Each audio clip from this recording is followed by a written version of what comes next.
the conflict in Ukraine has evolved into a ruthless testing ground for the world's most advanced air defense technologies.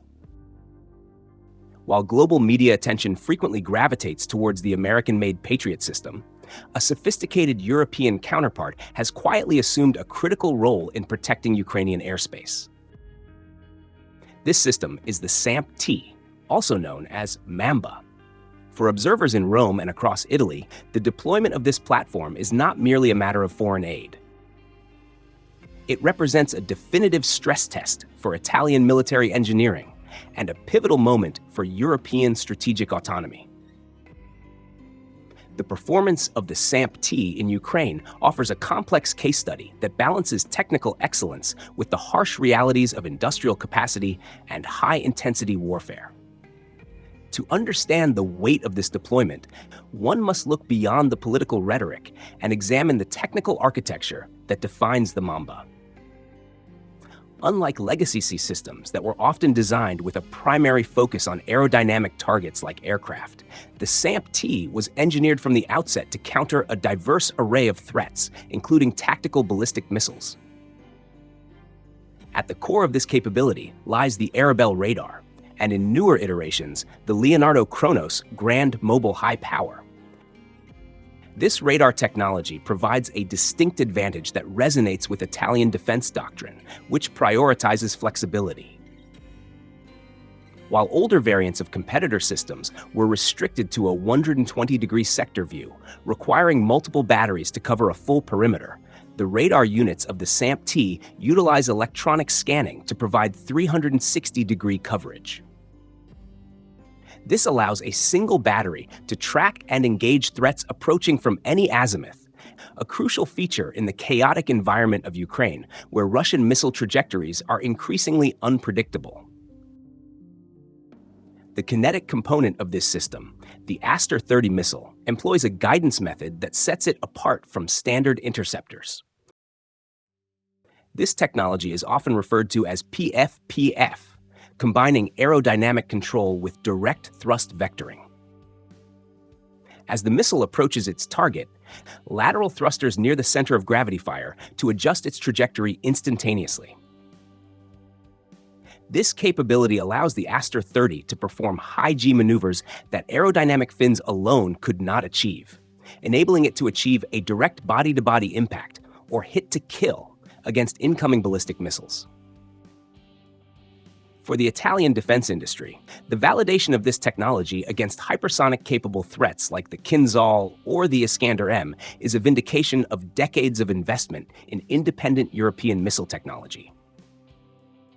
However, the transition from proving ground to battlefield reveals a nuance that pure technical specifications often obscure. The operational reality in Ukraine is characterized by saturation attacks, where cheap Iranian-designed Shahed drones are used to exhaust the magazines of sophisticated air defense systems before the arrival of cruise or ballistic missiles. Here lies the critical economic and tactical dilemma. An Aster 30 missile costs roughly 2 million euros. Expending such a scarce and expensive asset against a drone costing a fraction of that amount is a strategic defeat in the long run. Consequently, reports from the field indicate that Ukrainian operators, likely advised by Italian and French specialists, have integrated the Mamba into a layered defense network.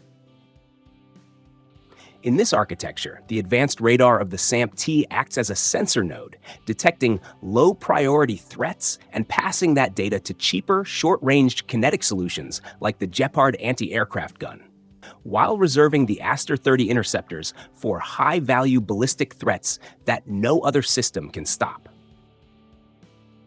This deployment has also illuminated the stark limitations of current European industrial capacity.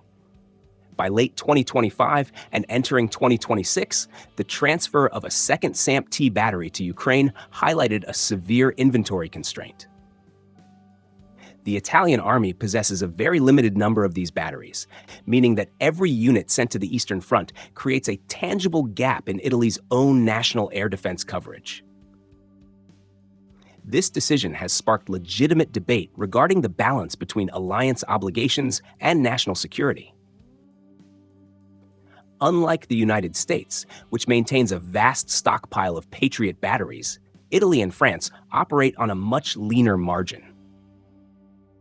The rate of fire in Ukraine vastly outstrips the production rate of the Eurosam consortium. Although MBDA has accelerated production schedules, aiming to output 40 missiles per month by 2026, this industrial ramp-up lags behind the immediate consumption rate of high-intensity conflict.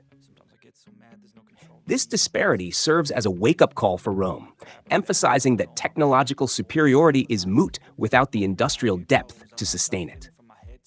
Furthermore, the performance of the SAMP-T carries significant geopolitical implications for Italy within the NATO framework. Germany has recently pushed for the European Sky Shield Initiative, a project that relies heavily on off-the-shelf acquisitions of American and Israeli systems.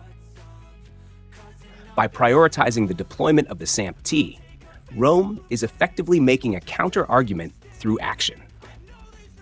The success of the Mamba demonstrates that European industry can produce a top-tier defensive shield without relying on non-European suppliers. This reinforces the Italian strategic position that defense sovereignty requires indigenous technology. The ability of the SAMP-T to integrate seamlessly with NATO architecture while remaining a purely European product strengthens Italy's voice in future discussions regarding the continent's air defense strategy. From a future-proofing perspective, the data harvested from engagements in Ukraine is invaluable. The combat logs detailing how the Aster 30 interacts with Russian electronic warfare and decoy tactics are being fed directly back to engineering teams at Leonardo and Thales. This feedback loop is accelerating the development of the SAMP-TNG, or new generation. This upgraded variant is expected to feature even more powerful radar, capable of detecting hypersonic glide vehicles at greater ranges. For the Italian taxpayer, this provides a tangible return on investment. The aid provided to Ukraine is simultaneously functioning as a high-stakes research and development program that will directly enhance the capability of the Italian armed forces in the coming decade. The narrative of the SAMP-T in Ukraine is therefore not one of flawless invincibility, but rather one of specialized competence under pressure. It functions as a silent guardian, often deployed around critical infrastructure or decision-making centers where failure is not an option. While it lacks the sheer ubiquity of the Patriot system, its hit ratio and mobility have earned the respect of military planners. The truck-mounted launchers, typically on 8x8 Astra or Renault chassis, offer superior tactical mobility compared to the trailer-mounted components of many competitors, allowing the battery to shoot and scoot rapidly to avoid counter-battery fire. In the final analysis, the story of the Italian-supplied air defense system is a microcosm of modern European defense. It showcases world-class technological innovation capable of defeating the most advanced Russian threats, yet it is constrained by brittle supply chains and limited stockpile depth. For Italy, the SAMP-T has proven to be a credible diplomatic and military asset, projecting power and political will far beyond the Mediterranean. It serves as proof that Italy acts not merely as a consumer of security within the Atlantic Alliance, but as a capable producer of security. As the conflict grinds on, the lessons learned by the Mamba operators will likely dictate the future shape of Italian air defense procurement, shifting the focus from minimal peacetime efficiency to robust, scalable wartime readiness. The system has passed the test of combat, but the industrial machine supporting it faces a challenge that is only just beginning.